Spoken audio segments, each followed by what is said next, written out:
Tanishkoff Island. Speaker, it's an honor to rise here today on the traditional territory of the Algonquin Nation, Miigwech. Mr. Speaker, I can't help telling you how much I really had... Monsieur le Président, je vais revenir sur la question pour la députée de South Surrey White Rock, parce que les gens vont l'apprécier. La députée a indiqué qu'elle pratiquait le droit auparavant, et moi aussi. Et lorsqu'elle était une députée au sein du parti ministériel, lorsqu'elle a été début en 2011, eh bien, moi, je dois vous dire que il y a une personne que je connais dont son petit enfant s'est fait kidnapper c'était par son père, il l'a amené ailleurs. Et je veux vous parler du juge de la cour familiale du New Hampshire, où l'enfant a été apporté, qui s'est penché sur une affaire où il voulait accorder la garde pleine et entière au père qui avait kidnappé l'enfant. Mais on a pu retrouver l'enfant et maintenant cet enfant a 16 ans et habite avec sa famille comme elle le mérite. Mais je veux revenir au projet de loi C9. Au sujet de la réforme du Conseil canadien de la législature. Et parlant de juges américains, cela me rappelle que lorsque j'étais à la faculté de droit de l'Université de Dalhousie, un jour, nous avons passé des heures à essayer de trouver la logique d'une décision qui avait été rendue par un juge. Alors, c'était ça notre devoir. Il fallait expliquer quel est le raisonnement légal qui appuyait la décision et nous avons passé 1 heure à essayer de trouver des solutions. Et puis, ensuite, le professeur a dit... Vous savez pourquoi cette décision semble illogique? C'est parce que ce juge avait reçu un pot de vin. Il a reçu un pot de vin et il a vu sa nomination révoquée et il a été radié. Bon, c'est rare que cela se produise, mais cela se produit. Voilà pourquoi nous avons un processus de révision judiciaire. Ce processus existe depuis 1971 et il y a de bonnes raisons pour lesquelles nous devons moderniser ce système.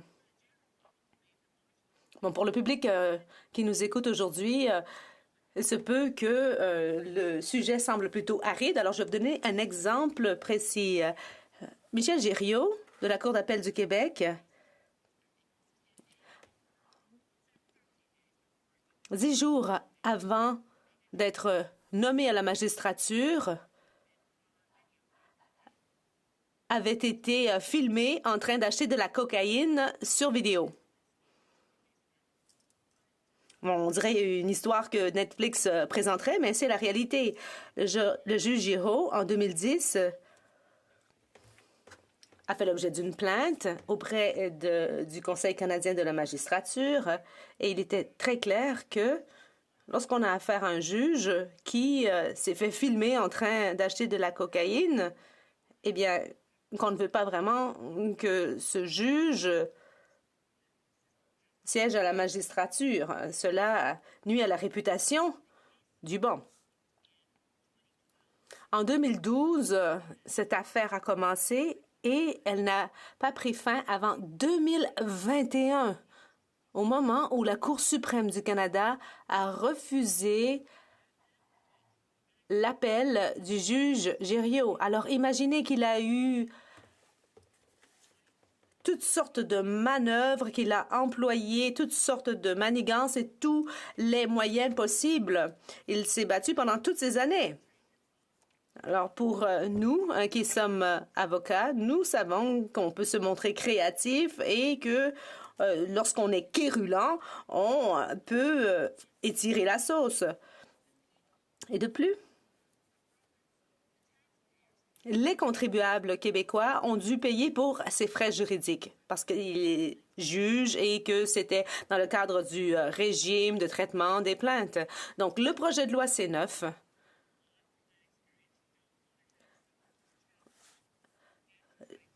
veut faire en sorte que, car j'imagine qu'on a tiré beaucoup de leçons de ce cas, va permettre de faire en sorte qu'on ne peut pas épuiser tous les recours aux frais des contribuables et aussi on veut faire en sorte qu'on puisse éliminer tous les recours devant divers tribunaux. Donc maintenant, il s'agit d'un processus beaucoup plus simple. Il est indiqué dans le projet de loi C9 que lorsque juge veut interjeter appel d'une décision, alors tout le processus va être établi dans le projet de loi C9. Ce sera prévu à l'avance. Car en ce moment, il y a toutes sortes de recours qui mènent jusqu'à la Cour suprême du Canada.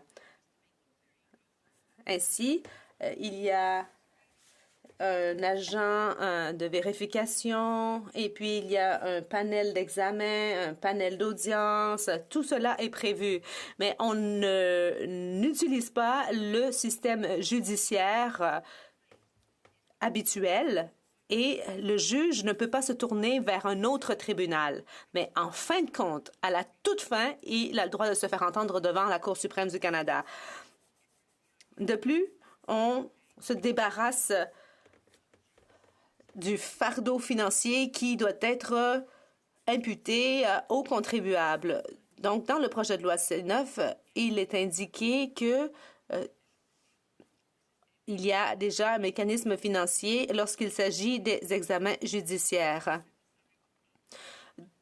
Tous les éléments du projet de loi ont fait l'objet d'une très grande consultation, étant donné qu'il y a eu différents cas au cours des 40 dernières années, depuis le début du Conseil canadien de la magistrature, depuis qu'il a été créé, et le député de Esquimalt-Saanich-Sooke en a parlé, il n'y a eu que 14 examens au cours des 40 dernières années. Alors, cela montre que les juges font preuve d'éthique et sont fort intègres dans notre système. Par contre, si il y a un problème, alors c'est très difficile de le corriger. Et les enjeux sont très élevés. Nous ne voulons pas non plus de plaintes frivoles de la part de plaignants qui auraient perdu leur cause devant le juge et qui décident de se venger.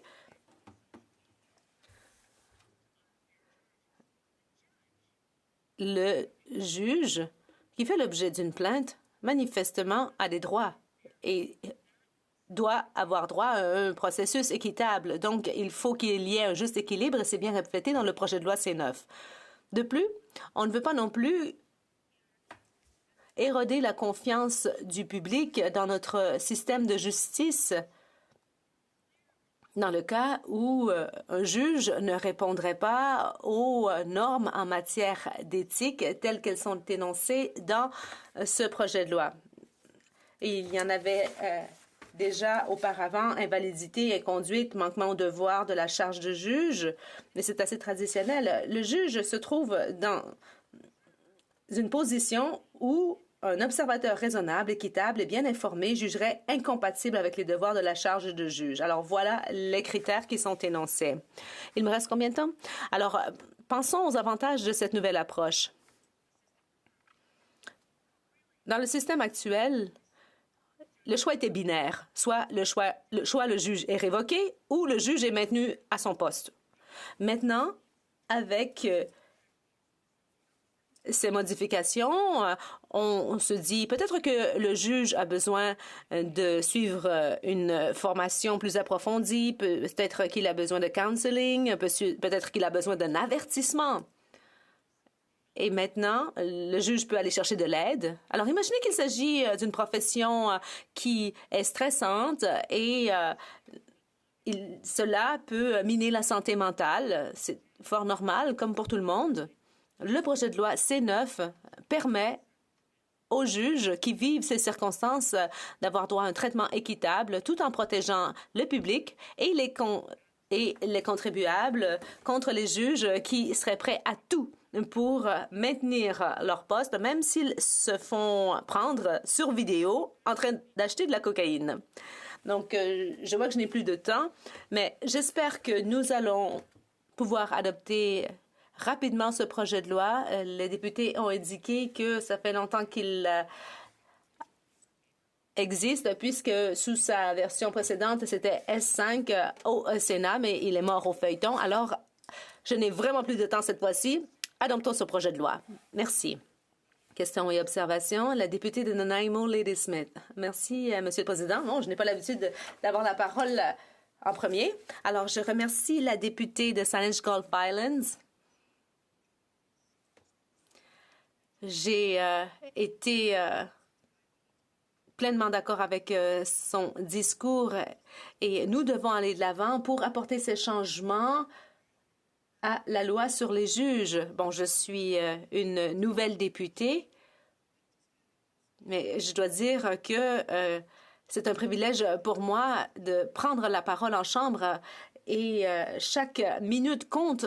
Par contre, je crois qu'en ce moment, on n'emploie pas notre temps de façon efficace parce qu'il y a des concitoyens qui ont de la difficulté à joindre les deux bouts et qui vivent des périodes difficiles. D'après ma collègue, ne devrions-nous pas employer notre temps à parler des préoccupations de nos concitoyens, de ce qu'ils vivent quotidiennement? La députée de Saanich Gulf Islands. Je remercie la députée de Nanaimo, Lady Smith. Oui, nous devons étudier tous les projets de loi, mais lorsqu'on passe toute une journée à débattre d'un projet de loi et que personne ne présente d'arguments contraires ou du fait qu'ils doivent être modifiés, alors n'oublions pas que ce projet de loi a en quelque sorte été rédigé par l'Association du barreau canadien et fait suite à bon nombre de consultations. Donc, c'est un projet de loi qui est fort bien rédigé. Je suis tout à fait d'accord avec la députée de Nanaimo, Lady Smith. Cela fait presque un an aujourd'hui, en fait 3 ans plutôt, que le 18 juin 2019, nous avions adopté une motion sur laquelle nous vivons une urgence climatique, mais nous n'en parlons pas et plus le temps avance, plus nous en arrivons à un tournant.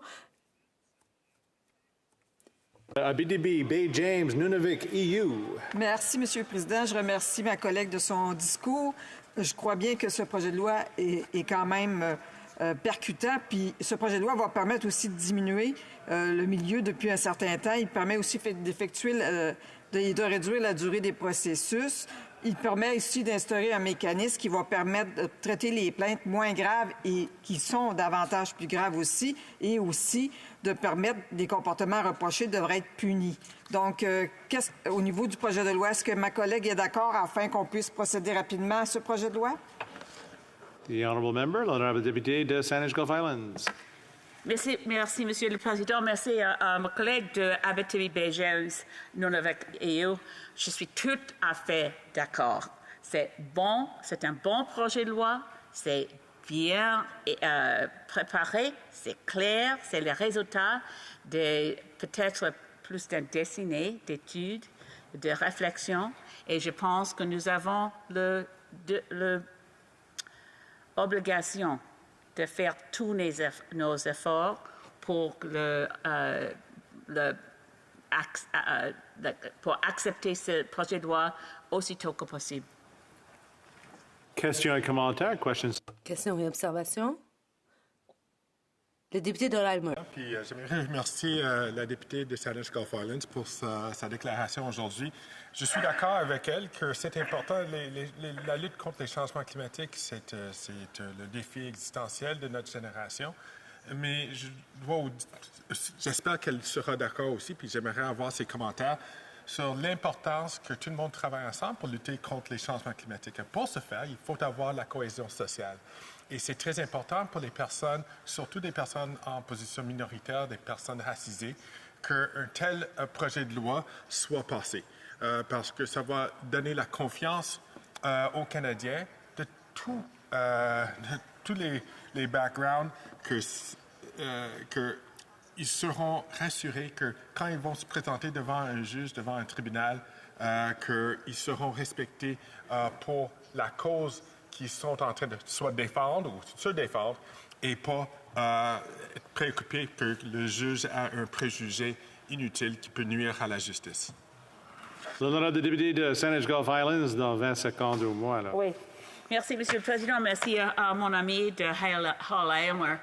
Oui, c'est clair qu'on doit avoir un système qui donne à chaque de nos citoyens et citoyennes de chaque Québécois et Québécoise la confiance que le système sera égal, il n'y a pas de racisme, mais c'est clair que maintenant, nous sommes dans une société avec racisme dans chaque institution, chaque groupe, chaque province, pas tout le monde, mais c'est un système raciste dont ses racines. Et c'est pour ça qu'on doit faire plus.